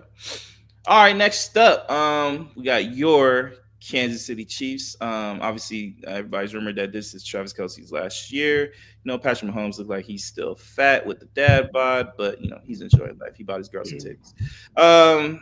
Their over under is 11.5 wins. What do you have? Over, baby. Woo. 13. 13. All right. I'll let you rock. All right, next up, we got my Las Vegas Raiders. Obviously, under. Obviously, this is the first year under the Brady regime. We traded for Geno Smith. We drafted Ashton Jeanty. Obviously, Brock Bowers is the best tight end in the league. Second year for him. Over under 7.5 wins. What do you have? Got y'all going over, man. Over. Yeah, I can see that. I got us about. I think we compete for the final playoff spot. I don't know if we get it, but I think we compete. I think we're right there. I think your first 5 to 6 games is very favorable for you guys. That you guys will have at least 5, maybe 4 to. You'll be like 4-2, 5-1, maybe even 6-0. Going into the 6 weeks, the 6th game or 7th game or whatever. It's possible. I still think by the time y'all play us in week 7, y'all could be like 4-2, 5-1, 6. Possibly. I still think we need another receiver. I hope they look at getting another receiver or something like that. Y'all rumored to get your boy back. Amari Cooper, yeah, I heard that too. I wouldn't be mad, even though he doesn't show up like half the year, but you know, it is what it is. Still love him though. All right, next up, we got the Los Angeles Chargers. As you said, big year for Herbert. Obviously, we expect this team to be, this team's gonna be tough. Very talented team. They were able to draft Amarion Hampton. Their over under is 9.5 wins. What do you have? I'm going to take the over. I believe in Jim Harbaugh, man. I think he's gonna get them at least 11 wins this year. Yeah, that O-line is definitely gonna be really good. So yeah. Next up, we have the Los Angeles Rams coming off of a great year. They could have beat the Philadelphia Eagles during the playoffs. They were able to sign Devontae Adams, pairing him up with Puka Nacua. Their over-under is 9.5 wins. What do you have? Go slam the over on the Rams. They will be the best team in the NFC this year. Yeah, I agree. If they stay healthy, yeah, that's a scary team. Next up, we got Tua and the Miami Dolphins. Not a lot of commotion about this team. It's been quiet, besides Tua partying and stuff with the MAGA hat on. But the over-under is 8.5 wins for them. What do you have? Under. Yeah, I think that team is. Where do you think Jalen Ramsey goes? To you guys. Oh, you think he goes to the Raiders? I think he either goes to the Raiders or he goes back to the Rams. I think it's one of the two. I can see that too. He comes back to the West Coast. He's definitely come back to the West Coast. It's either Vegas or LA, I think. Don't sleep on the 49ers. Yeah, I wouldn't, but I think he has a great relationship with McVay. He does. I can't see him going to the Niners, but that's just me. All right, next up, we got JJ McCarthy and the Minnesota Vikings. He's making his first year appearance, coming off that great year that they had with Sam Darnold. Their over-under this year is starting at 8.5 wins. What do you have? I got him under because I got him at 8 wins. I don't believe in JJ McCarthy, so yeah. Okay. He could surprise me, but I got him at 8 wins this year. Okay, I'm not mad. All right, next up, we got New England Patriots. They were able to get Mike Vrabel. He's their new head coach. You got Drake May coming off a very successful rookie year, even though obviously they didn't get the wins, but he was pretty successful. And then me and you both really like this defense, very young defense, very talented defense. I think they got, who did they get? They got the offensive tackle, right? What's his name? Yeah, Will Campbell. Will Campbell. So we expect the offensive line to be better. So their over-under starts at 7.5 this year. What do you have? I got them winning 7, so I'm going under. I just think that they're banking on, I think, Kyle Williams, their second-round rookie, to be their number 1 wide receiver, I think, because they really don't have one. So we'll see. Or Stephon Diggs, too. They got Stephon Diggs coming off that injury. So we're going to see if Stephon Diggs is even going to be remotely close to what he was. So It's gonna be Stephon Diggs and Kyle Williams, and I think Boodle's still there. So we'll see. But I still think they're gonna. I think they'll have like 7 wins. For sure. All right, next up, yeah, this might be one of the more depressing teams this all season. We got the New Orleans Saints, man. You know, a lot of stuff was going on. Derek Carr announced his retirement. We didn't know what they were doing with the draft as far as like they're drafting. They didn't draft a quarterback. No one likes Taylor Shook. He old as dirt. This defense, you know, there's rumors about Chris Olave. I heard potential of him coming to the Raiders is getting stronger. Their over under is 5.5. I think that's a lot for me for them. But what are your thoughts with that? Under. How many wins do you think this team realistically gets? Maybe they backdoored it too. Yeah, I think this Alvin Kamara will be traded by the deadline. I think Alvin Kamara is traded. I think some of their veteran pieces on that defensive side is getting traded. I wouldn't be surprised if Chris Olave got traded. The only thing I love Chris Olave. The only thing that scares about me with him is just concussion problems. That's the only thing that scares me about him. But if he can stay healthy, man, I think he's an elite receiver for sure. I'm sorry, Saints fans. I got a lot of homies that are Saints fans. It's gonna be a long year for y'all, man. I'm sorry. Y'all gonna be back swearing them paper bags on your head. Grocery bags, yeah, them brown grocery bags. Yeah, you need to break them out. The ain'ts. Yeah, the ain'ts. Yeah, they're back. They're back. All right, next up we got the New York Giants. You know, they were able to draft Jackson Dart. You know, pairing him up with Malik Neighbors. We think they got a lot of young talent on this team. They could be one of the surprising teams in this division if they can get everything together. Brian Daboll coaching them up. So their over under is 5.5 this year. What do you have with this team? I'm gonna go over. I think they got like 7 or 8 wins this year. Okay, we're gonna head to the other New York team, the New York Jets. Obviously, Aaron Rodgers is no longer there. Aaron Glenn is his new head coach. Justin Fields will be the starting quarterback for this team. Seems like Garrett Wilson's pretty excited about that. Their over-under starts at 5.5 this year. What do you have? I'm going to go over, but I think they're another team that's going to have 7 or 8 wins. Yeah, I can see that. Do you think Justin Fields stays the starting quarterback all year? Yeah, I do. Okay. All right, next. Unless something catastrophic, like he's just terrible. Who's their backup quarterback? Is it Tyrod Taylor? I think it's Tyrod. Yeah, okay. Next up, we got the Super Bowl champion Philadelphia Eagles. Seem like the richer just keep getting richer. They had some key talent under.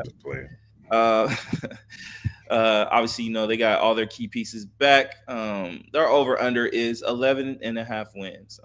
What do you say? Over under or push? I'm gonna go push. I think they get 11 wins this year. Okay. Because I don't even think they win the division this year. All right. Next up, we got this team has been in the news a lot. Pittsburgh Steelers are waiting on the arrival of Aaron Rodgers, if he's going to be there or not. Right now, who's their starting quarterback currently right now? Mason Rudolph, who he played good. He played decent at the end of the year, getting into the playoffs. Their over under is 8.5 wins. Obviously, they don't have Najee Harris, one of the worst running backs in the league. He's no longer there, so that might be helpful. I didn't say that when he put the Chargers running all over us. Yeah, that's why they drafted Marion Hampton. All right. Anyways, over under is 8.5. What do you have? Under. Yeah. They're gonna be this is the first year Tom that doesn't make the playoff. Yeah, honestly, they're favored to be under. They're minus 150. Next up, San Francisco 49ers. Obviously, they make the big deal with their quarterback, signing him to a 5-year deal. Obviously, they did lose a lot of key pieces. Their number's still pretty high. They're at 10.5 wins for the San Francisco 49ers. What do you have, over or under? I got to push. I got right at 10 wins. Yeah, 10. I love the under on this shit. I can't see it. I think that division is a lot tougher than people think. I think the Arizona Cardinals could easily be the second best team in that division. That's just me. I got to see it. That's just me. Kyler Murray left a bad taste in my mouth. I feel you, but I don't trust Brock Purdy, dog. I really don't. No Debo. They lost a lot of people on that back end of that defense. I can't see it. We'll see though. Next up, we got the Seattle Seahawks. They traded Geno away. They got Sam Darnold. Their over under is at 7.5 wins. What do you say? I'm gonna go over. I can see them getting 9 wins. Okay. Next up, we got the Tampa Bay Buccaneers. Wide receiver, at this point, they got all the receivers at this goddamn point. They're too much depth on that team, but they're a very talented team. Baker Mayfield has proven that he is a legit starter. I think they got to the second round back-to-back years. They did pretty well. Over under 9.5 wins for them in this division. What do you have? I'm gonna go over. I do like the over too. They can stay healthy. They're gonna be legit. Mm. Next up, last two, we got the Tennessee Titans. They drafted Cam Ward. Obviously, they're in a rebuilding mode, but there's a lot of excitement with the team, with Cam Ward being the new future of that organization. Their over/under starts at 5.5 wins. What do you have? I'm gonna go over. I think they get 7 to 8 wins this year. Okay. I'm not mad at that. And then finally, we have the Washington Commanders. They made a big splash in the offseason. They made a big splash last year when they got Marshawn Lattimore for the playoffs. Jaden Daniels had an MVP type year. We expect him to kind of be the same. They answered a lot of the questions that they need to do. I think they added depth to that offensive line. They added Deebo Samuel. They added depth to the defense. They look very promising. Their over/under starts at 9.5 wins. What do you have? I got them going over. I think they get 12 to 13 wins this year and win that division. Yeah, that team. Jaden Daniels keeps progressing. That squad, I won't be surprised if they make it to the NFC Championship game again. I won't be surprised. Mm-hmm. Nope, that's it. Yeah, getting ready. For sure, brother. You got anything else? Oh yeah, there's breaking news. Caitlin Clark is going to be out 2 weeks with a quad strain. Yeah, so she's going to be out. I think they just announced that maybe like an hour ago. And surprisingly, they still have her favorite to be the MVP, I think, over Nafisa Collier, which is killing. She's killing right now. Nafisa Collier going to be the MVP this year. Yeah, she is. Asia Wilson's having a great year too, but Nafisa Collier, she's been playing on another level. That's a motivated team. But what do you points a game? How do you think this affects the Fever? Let me see if I can pull up their schedule real quick. One second. Let's see, what is the Fever schedule? So the next 2 weeks, so she's gonna be gone the next 2 weeks. So they play Washington, Connecticut, Washington again. They're at Chicago and Atlanta. I think they'll be fine. They still got a lot of talent. They had a lot of talent in the offseason. So you got Kelsey Mitchell still out there, Aaliyah Boston. So I think they'll be fine. They'll be fine without her. Do you think this team could potentially look better without Caitlin Clark? I'm never gonna say you lose talent, you're gonna look better, but yeah. You know what I'm saying? I think they'll be fine though. I think they like if this was last year, I think they'd be cooked. But this year, I think they'll be fine. Yeah, they're currently 2-2 right now. I think they're sitting third in the East, right behind Atlanta and obviously the Liberty, who are 3-0. But Washington is literally right behind her. Man, Chicago's 0-3. Man, go ahead and trade this old girl, man. Just go ahead. I got a trade scenario, man. Oh, you might like this trade scenario. Let's trade it. So I asked ChatGPT some scenarios for the Las Vegas Aces. Okay. Just a center. Now the first one they gave us was Lee Uori from the Sparks. It was a low risk depth piece, draft rights. You get her because she's a free agent, international rights, so she's playing overseas right now. But she's a center.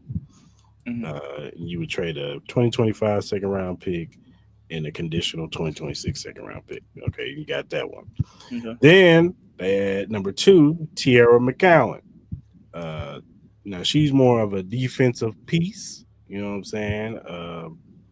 The Wings will receive Clark, Christian Bell, and the first round pick, and we would get Tierra Cohen. Mm-hmm. And then, of course, Camila Doza, you would get Kirsten Bell, which I think you would love that. 2026 first round pick and 2025 second round pick. You know who I'm picking. Yeah, Camila. Mm-hmm. Do you think that Camila, because there have been some rumblings that Camila, her body language hasn't been good because she doesn't get the ball enough. Do you think Angel Reese and her kind of canceled each other out? Yeah, I do. I just think that I wouldn't say cancel because I think Camila Cardoso could be a better offensive talent than Angel Reese. I think Angel Reese she's a strong proponent. I just think she's a star of this team just because of her notoriety. But I think Camila Cardoso can definitely be one of the top players on that team. I think maybe they just have some issues with running that offense. Maybe they're trying to force feed Angel Reese and to getting her opportunities to look more successful on the offensive side. But sooner or later, I think Camilla just has to be comfortable in her own right. Just play the game. You know what I mean? It's a totally different beast when you're in a professional leagues. Just keep performing, just keep grinding, and maybe eventually you will get your opportunity where you could be the focal point of this offense. We saw it with her with South Carolina and stuff like that. She can do it, but it just might be a weird situation. I think her getting an opportunity somewhere else, I think will be a breath of fresh air for her, for real. I think it would be. So I think now. Here's the question, Mhm. and I'm not discounting her coming to the Aces. You know what I'm saying? I'm all for it. Yeah. But do you think she would run into the same situation coming to the Aces being with a bigger, more elite star than Asia Wilson? No, because I think it's a situation where I think she recognizes that Asia Wilson is the superstar of this league, that obviously she's probably better than her. I think it's a situation with Camila Cardoso where I think she may strongly feel that she's a better player than Angel Reese. And then another situation I think will help is that she'll be in a better winning environment, because Chicago right now, they haven't been a winning franchise in a minute. You know what I mean? Since I think the last time they won with Candace Parker. So I think it could be a situation where like that, where she's not used to losing. You're not getting the ball. Things just kind of keep weighing on you even more and more, and it just puts more weight where it just doesn't seem like you're motivated to play. I think you put her in Vegas alongside of Angel Wilson, which we all know Asia Wilson. She's a great teammate. She's definitely going to be a uplifter, and she knows how talented Camila Cardoso could be. And I think Becky Hammon is one of the better coaches in this league. I think she'll find ways to get her involved because of how important she could be, and then the engagement factor. You know what I mean? She comes from Pop, Coach Pop, which he was all about ball movement. Making sure everybody has a feel that they're involved in the game, and I think that would be the same situation. And then I think she would know the pecking order, because we all know Asia Wilson is. She's one of the GOATs. She's becoming one of the GOATs of the WNBA. And then I think she will know her place. I think with the Chicago Sky, it's just, you don't know. She may feel that she's above her in a sense, especially on the offensive side, and maybe even on the defensive side too, because she is obviously a bigger player. I think there's a lot of factors involved with that. For sure. All right, man. Let's do our flowers of the week. Yeah. What you got? So first up, gotta start. It's GNX week, baby. Kendrick Lamar coming out here Saturday. Very excited for that show, man. He's been killing it. I've been seeing a couple clips, man. I'm super excited, so I'm very hyped up for that. So I definitely want to give flowers to SZA, Kendrick, his whole camp, PG Lang, TDE. They've been killing it, man. I'm excited to see the show on Saturday, so I can't wait for that. And then You got somebody you going with yet? I most likely I think she's gonna come, but you know how that shit goes. If not, I'll figure out a backup plan. But I'm not worried about it. And then next up, I want to give up to Kai, man. He had a streamer university this weekend. I thought it was a dope concept, man. I know there was a lot of shit going on, trying to maintain watching all these different streamers. I thought it was pretty dope. I thought it was really cool. Yo, India Love. God bless. I wasn't familiar with your game, but I didn't know about her a lot, but I know about you now. So shout out to you.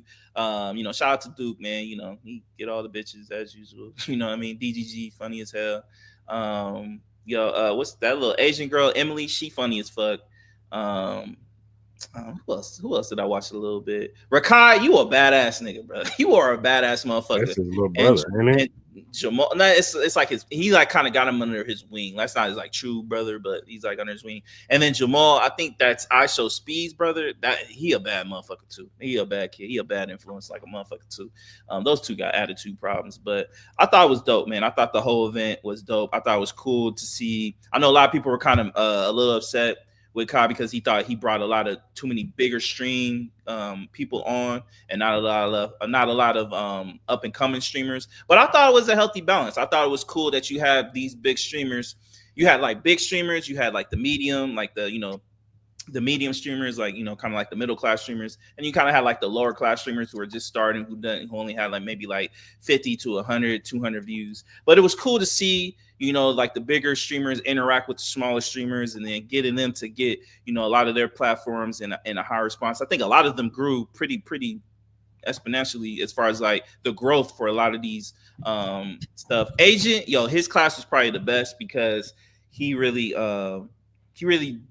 dive deep into, like, you know, kind of like how you earned your money, how you know, sponsorship deals, stuff like that. I think he even gifted 3 brand deals to 3 up and coming artists, which I thought was dope. I thought his class was probably the best as far as like actually teaching about streaming, stuff like that. So he was dope. But overall, man, I thought it was cool. You know, I caught you know, stuff here and there. But it was overall was a dope contest. Shout out to Kai, man. He's pretty much changed the game. I think him and Show Speed. No, shout out to Show, man. He had the FIFA president on there, showed the new World Cup trophy. I thought that was dope too. So shout out to him, man. I think both of those young gentlemen are killing the game, and it's good to see the representation of us and actually, you know, 2 great young men, you know, coming up, man. So shout out to those guys, man. They're killing it. For sure.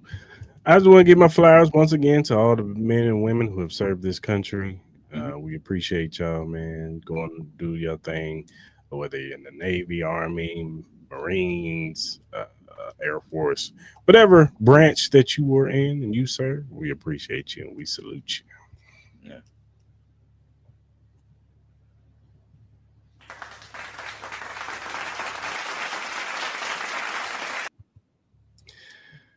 All right, man. Who get your hell no? I'm gonna be honest, man. I really don't have a hell no this week. I feel like I did have one. I can't remember it, so I'm gonna let y'all pass. I don't have one either. Hey, that's a good thing though, man. You know what I mean? I ain't on bullshit. Dog. Yeah, I ain't bullshit. I'm sure there's somebody. There's always somebody on bullshit, but I'm trying to think. Anybody on bullshit?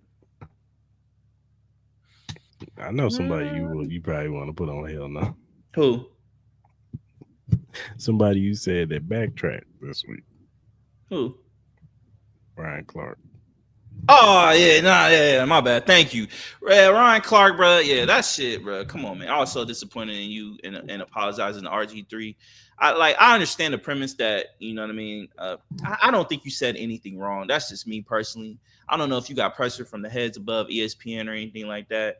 RG3 being soft, my brother. Yo, stand on your 10 toes, bro. You did nothing wrong.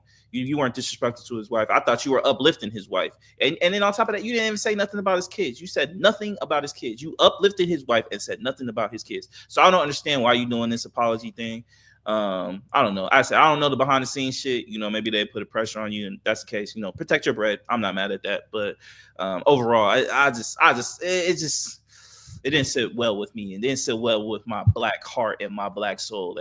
That brother, which I truly admire. You know what I mean? He's a really talented brother. He's killing it with the pivot. All those gentlemen.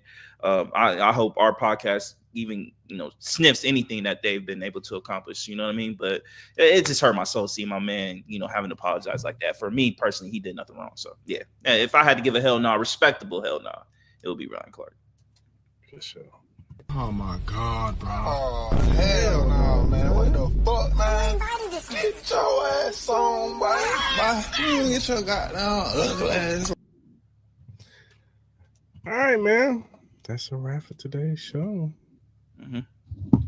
All right, good people. If you look at the screen, you will see our QR code for the WWE shop. Go ahead and scan that for all my WWE fans out there. Get your latest merch, your John Cena, your Cody Rhodes. He just came back on Saturday night. Jay Uso, some, you know, Seth freaking Rollins, Rhea Ripley, Bianca Belair, Naomi, Jade Cargill, which is, you know, that's Small's favorite. And, you know, even some of your NXT stars like Jada Parker and, you know, Obi Femi, you know, Stephanie Van Kier. So get your latest merch and, yeah, man, use our QR code. Mm-hmm. And if you want to donate to our Cash App, you can donate to @Cristal or the $ Cristal Mall Podcast. We will appreciate anything that you donate to us. whatever streaming platform you use, whether it be Spotify, Apple, Google, Amazon, iHeartRadio, whatever you use to listen to your podcast. Cris Lamar podcast is available. Also, if you're a first time watcher on YouTube, hit that subscribe button, that like button, that notification button. So when we go live on Mondays at 10 a.m. Pacific Standard Time, which is what, 1 a.m. Eastern Standard Time, 1 p.m. Eastern Standard Time, and then Wednesday nights at 9 p.m. Pacific Standard Time. You could jump in these lives. You can talk about these topics. We want to hear from you. You agree with us, you disagree. Maybe you're a female and you feel like we shouldn't be wearing jerseys at sporting events. Maybe you don't agree with my stance on some of these over unders. You know what I'm saying? Maybe you don't agree about how we feel about Azealia Banks. Maybe you're an Azealia Banks fan. I don't know how, but you are. Go ahead and leave a comment in the comment section on the playback too. So go ahead and subscribe to the channel. And whatever streaming platform you use, or whatever social media platform you use to do your social media on, we are available at Cris Lamar. You'll follow us on X, Instagram, Facebook, TikTok, Threads, Twitch, whatever you do to listen to or watch or do your social media on. We are available. Go ahead and follow us. We're just some regular guys who like to talk sports, music, movies, and all kinds of various other things. So go ahead and follow us. If you have critiques or feedback, or if you have a question or topic that you want us to bring up on the show, and we like said topic, we will bring it up. We will shout you up because we want to show love to those who show love to us. So go ahead and hit us up via DM, email, or our mentions, and we will get back to you as soon as we see said question or topic. Mm-hmm. All right, good people. Hope you guys enjoy the rest of your Memorial Day. Eat plenty of barbecue or whatever you eat on Memorial. Yeah, whatever you eat on Memorial Day. Maybe you're, a vegetarian. Whatever you eat on Memorial Day. The most important thing is that you enjoy your family. You know what I'm saying? Your family time, whether you're with your moms and your dads, or your grandparents, or your cousins, or whatever. Mm-hmm. Enjoy that time. You with friends? Enjoy that time. Have a good day. No drama today. No drama all week. We will be back on Wednesday to get back into NBA and probably some more NFL topics. But until Wednesday, we are out. Have a great day, y'all.